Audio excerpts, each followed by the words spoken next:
And we're back on the Dr. William Lester Show coming to you live from Atlanta. Now, I don't normally do this, but I do have a call in line 1 800 444 TALK, 1 800 444 TALK. And we have a couple of calls on the line, so let's go to Agnes on line one. Hello. Hi, Doctor. This is Agnes Malone of the Lesbian Interests Coordinating Council, or better known as LICC. Oh yes, hi Agnes. How you doing? Just great. Well, first of all, I want to say thank you for doing a couple of promos for the show, and I appreciate you calling in. Well, not at all, Doctor.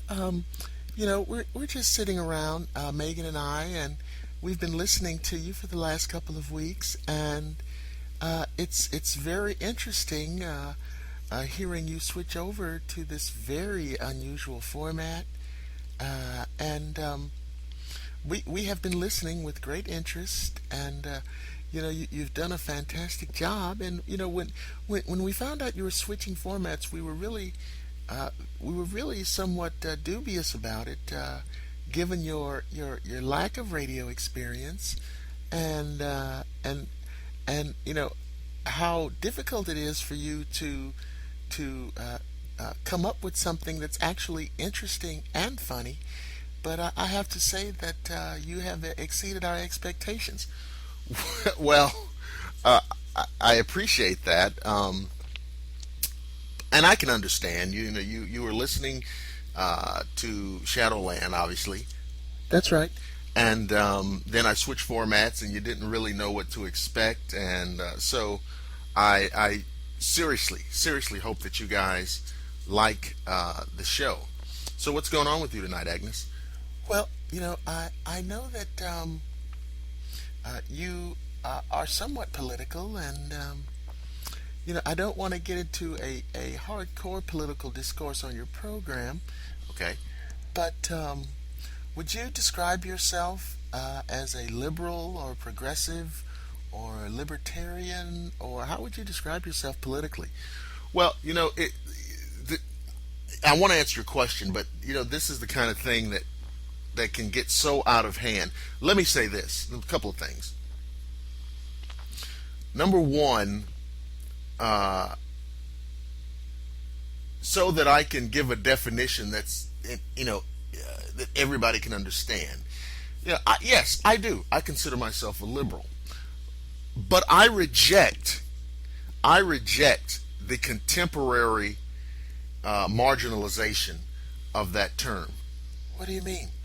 Well, what I mean is there are people who use the word liberal as a pejorative, almost as if, well, I'll give you an example. If you call someone a Nazi, that's obviously a pejorative. It is a word with which no sane person wants to be affiliated with.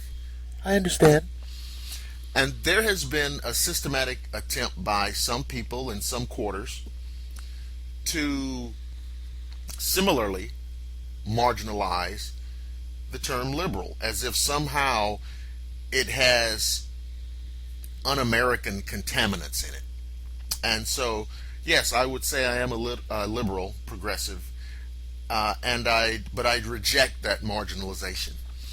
Well, okay, so if you're a liberal, I haven't really heard you really speaking on behalf of any of the liberal causes out there, including the type of work that we do, for example, at LICC. And I wondered if you had any plans to do some liberal progressive commentary along those lines. We are in an election year. Well, I know, but I mean, my show is not necessarily political. I think the people who know me know where I stand politically. I think that it's not necessarily informative or entertaining to beat people over the head with that. Believe me, turn on your AM radio and you will get enough political talk to last a lifetime. So I don't know that I want to necessarily contribute to all that. Yes, but you do have your own opinions, right? Of course I do. I'm just like any other citizen. I have my own opinions, but I don't want to turn this into just another one of those political shows and just kind of add to the background clutter. Well, well for instance, what you are an Obama supporter, and I think you've gone on the record with that before, as are we. Okay. How do you feel about for example, the birther movement? Well, I think that I don't think that there's anything legitimate to it. Um, I think. Do you think that those people are essentially yeah, ignorant or uneducated individuals? Well, I'll just say this. I don't think the birther movement is composed of any Mensa members. Let me just put it that way. So essentially, you're saying that just by definition, a birther has to be half an ignorant hick. Well, you said that. I didn't say that. Now, you might infer by my comments that I agree with your sentiment, but I would not use those terms because of that old saying. Sometimes it's not what you say, but how you say it.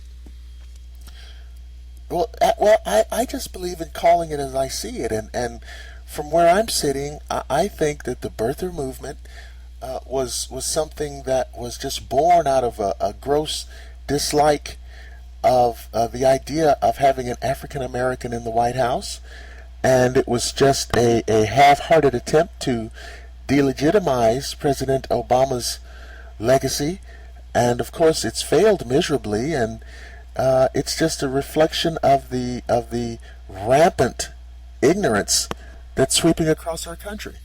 Okay, well, I appreciate you giving me your thoughts on that, but like I said, I don't want to necessarily make this a political show. Well, what about your idea? One of the things that's going around now is that they're saying that the president is a Muslim. What do you think about that? Well, what I think about that is the same thing, and I know everyone recalls all of the alarm, the genuine alarm, back in 1960 over the fact that John F. Kennedy was a Catholic, and there were people who made a momentous issue out of the fact that he was a Catholic, and that, oh my goodness, our country is going to be controlled by the Vatican, and Kennedy will bow before a papal deity, and all of this. And so I would say this: it was nonsense then, and it's, I think, even more nonsense now, given the fact that Barack Obama has stated over and over and over again that he is a Christian. And aside from that, on a very basic level, the religion of the president is not supposed to matter. And so I think that people who are going down that road are, again, they're shooting blanks. Well, naturally, I agree with you, but I would go a step further. I'm sure you would. Well, I would go a step further and say, again, like the birthers, these people who insist that Obama's a Muslim are just kind of reveling around in the muck of ignorance. And again, I think that there's a lot of hidden, secret racial animosity. And again, the idea of a black man occupying the Oval Office is really just too much for some people to bear. And I wish that some of those people would just be honest enough with us and with themselves to acknowledge that fact and stop coming up with the dumbest, stupidest, most ridiculous nonsense about his citizenship and his religion. Okay, well, look, if you're inferring, or if you're suggesting that some of this anti-Obama sentiment that's kind of floating around out there has at its heart some racial animosities, I would say you're probably right. Now, on the other hand, uh, those type of people in 100 years would never admit or acknowledge that. Because if you admit or acknowledge that, you instantly delegitimize everything that you're trying to say. Well, it's not as if the birthers have any legitimacy anyway. Well, I would agree, but in their mind it's legitimate, so they're not going to admit that there's other motivation. Okay? So, again, I share some of your views, but I'm not sure I would necessarily voice it in the way that you are. And of course, the issue of gay marriage has been on the table for quite some time. And do you mind sharing your views on that with the audience? Well, like I said, I don't really. Are you embarrassed or afraid about your beliefs on this issue? Not at all. Well, speak up.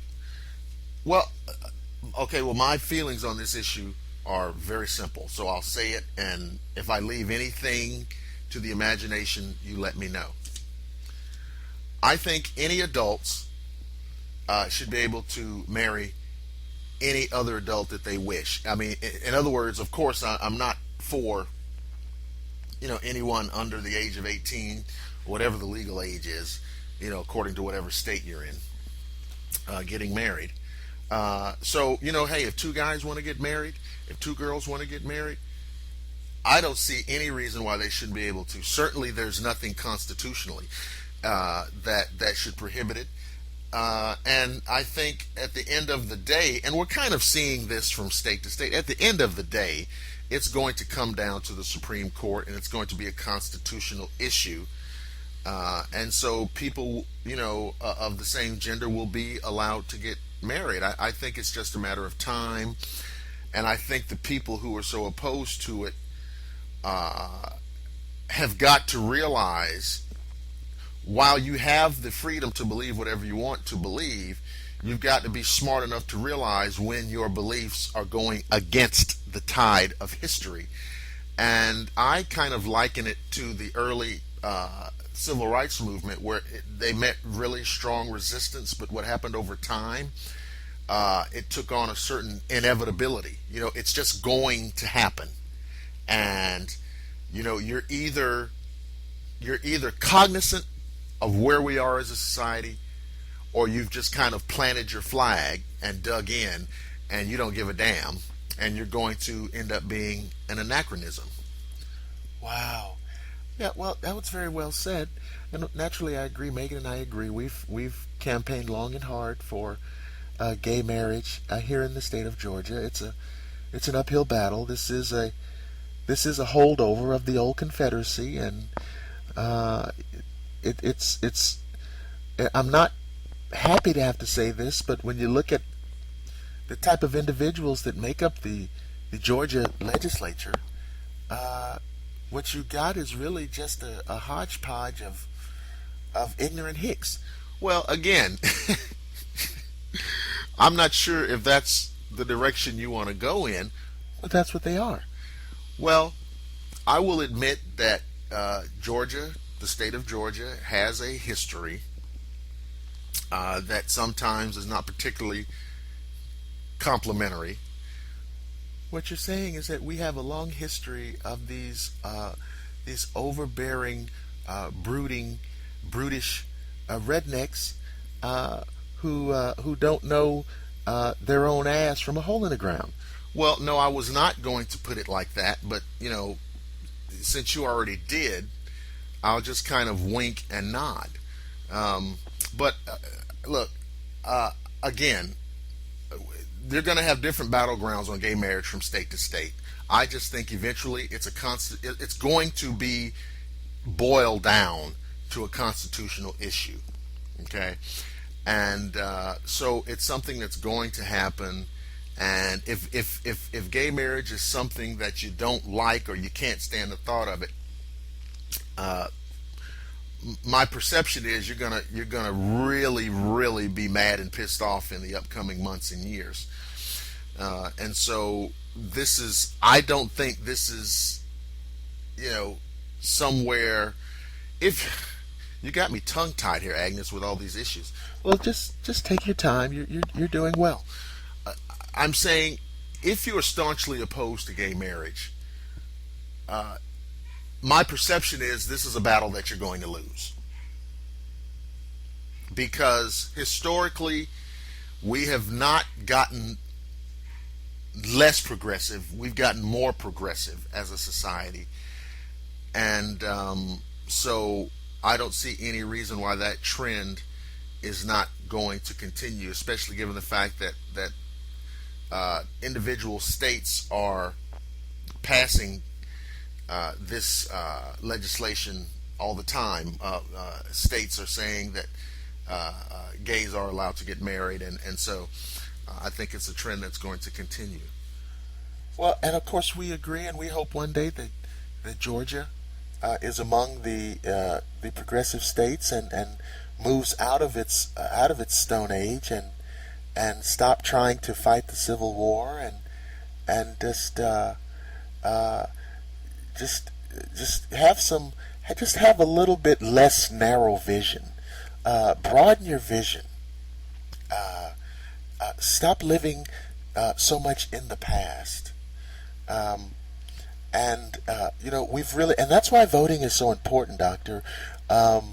We've got to vote some of these ignorant hayseeds out of office, and that'll solve a lot of the problems. I mean, you have these pumpkin heads in the Georgia House, and they're just placating to the tobacco chewers. And well, now see, you're, the tobacco chewers. I mean, you see, we don't have to go there. I think I get your point. I think the audience gets your point. Let's not get into name calling, because then what happens, it just turns into a shouting match. And of course, we're not on the schoolyard, so let's kind of elevate. Well, I think it's best to communicate in real terms so that people know exactly where you're coming from. Now, I think it's very important to vote. I think that Georgia has, in the past, been a very backward state, and we have a real opportunity to bring Georgia up into the 21st century. Okay, Agnes. Well, thank you for your call. Keep listening. Call back in anytime, and thanks for the promos. We'll be right back.